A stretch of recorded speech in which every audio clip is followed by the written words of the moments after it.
ಮತ್ತೆ ಇನ್ನೊಂದು ಬಹಳಷ್ಟು ಡಿಸ್ಪ್ಯೂಟ್ಗಳಿದ್ದಾವೆ. ಮುಸಲ್ಮಾನರ ಆಸ್ತಿನೇ ಇವತ್ತು ವಾಪಸ್ ಹೋಗಿದೆ. ವಾಪಸ್ ಆಸ್ತಿ ಕಾಂಗ್ರೆಸ್ ನಾಯಕರ ಕೈಯಲ್ಲಿದೆ. ಕರ್ನಾಟಕದಲ್ಲಿ ದೊಡ್ಡ ಪ್ರಮಾಣದಲ್ಲಿ ಆಸ್ತಿಗಳು ಇವತ್ತು ಕಾಂಗ್ರೆಸ್ ನಾಯಕರಲ್ಲಿರುವಂತಹ ವರದಿಯೂ ಕೂಡ ನಮ್ಮಲ್ಲಿ.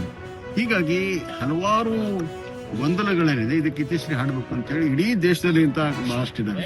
1500 ವರ್ಷಕ್ಕಿಂತ ಹಿಂಚಿರುವಂತಹ ಟೆಂಪಲ್ ವಾಪ್ ಅಂತಾರೆ, ಸರ್ಕಾರದ ಆಸ್ತಿ ವಾಪ್ ಅಂತಾರೆ. ಸೊ ರೆವಿನ್ಯೂ ಆಕ್ಟ್ ಏನಿದೆ ಅದು ಲ್ಯಾಂಡ್ಗೆ ಸಂಬಂಧಪಟ್ಟಂತೆ, ಭೂಮಿಗೆ ಸಂಬಂಧಪಟ್ಟಂತೆ ರೆವಿನ್ಯೂ ಆಕ್ಟ್ ಸುಪ್ರೀಂ ಆಗಿದೆ. ಬೇರೆ ಎಲ್ಲ ಸಮುದಾಯಗಳಿಗೆ ರೆವಿನ್ಯೂ ಆಕ್ಟ್ ಸುಪ್ರೀಂ ಇದೆ, ಇಲ್ಲಿ ಮಾತ್ರ ಇಲ್ಲ. ಹೀಗಾಗಿ ಅದನ್ನು ಸರಿಪಡಿಸುವಂತ ಮಾಡುವಂತದ್ದು 2013ರಲ್ಲಿ ಕೆಲವು ಬಿಟ್ಟು ಹೋದಂತ ಅಮೆಂಡ್ಗಳನ್ನು ಸೇರಿಸಿ ಮತ್ತು ಇದು ವ್ಯಾಪಕವಾಗಿ ಚರ್ಚೆ ಆಗಿದೆ. ಜಾಯಿಂಟ್ ಪಾರ್ಲಿಮೆಂಟರಿ ಕಮಿಟಿಯಲ್ಲಿ ಚರ್ಚೆ ಆಗಿದೆ. ದೇಶ ತುಂಬ ಎಲ್ಲ ಕಡೆ ಹೋಗಿದ್ದಾರೆ, ಹಿಯರಿಂಗ್ ಮಾಡಿದ್ದಾರೆ. ಹಲವಾರು ಸಮುದಾಯಗಳು ಇನ್ಕ್ಲೂಡಿಂಗ್ ಮುಸಲ್ಮಾನ್ ಸಮುದಾಯಗಳು ಕೂಡ ಇದನ್ನು ಸ್ವಾಗತ ಮಾಡಿದೆ. ಕ್ರಿಶ್ಚಿಯನ್ ಸಮುದಾಯ ಸ್ವಾಗತ ಮಾಡಿದೆ. ಅಜ್ಮೀರ್ನ ದರ್ಗಾದ ಮುಖ್ಯಸ್ಥರು ಕೂಡ ಸ್ವಾಗತ ಮಾಡಿದ್ದಾರೆ. ಚರ್ಚೆ ಆಗುತ್ತೆ.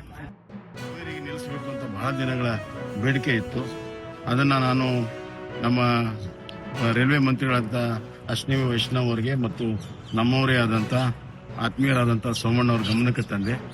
ಅವರು ನಿನ್ನೆ ಆದೇಶವನ್ನು ಮಾಡಿದ್ದಾರೆ, ಹಾವೇರಿಗೆ ನಿಲ್ಗಡೆಯನ್ನು ಮಾಡ್ತೀವಿ ಅಂತ. ಆಮೇಲೆ ಅದರ ಜನದಟ್ಟಣೆ ನೋಡ್ಕೊಂಡು ಮುಂದೆ ಒಂದು ಪರ್ಮನೆಂಟ್ ಮಾಡ್ತೀವಿ ಅಂತ ಹೇಳ್ತಾರೆ. ನಾನು ಹಾವೇರಿ ಜಿಲ್ಲೆಯ ಜನರಿಗೆ, ಸಂಘ ಸಂಸ್ಥೆಗಳಿಗೆ ಅಭಿನಂದನೆ ಸಲ್ಲಿಸ್ತೇನೆ.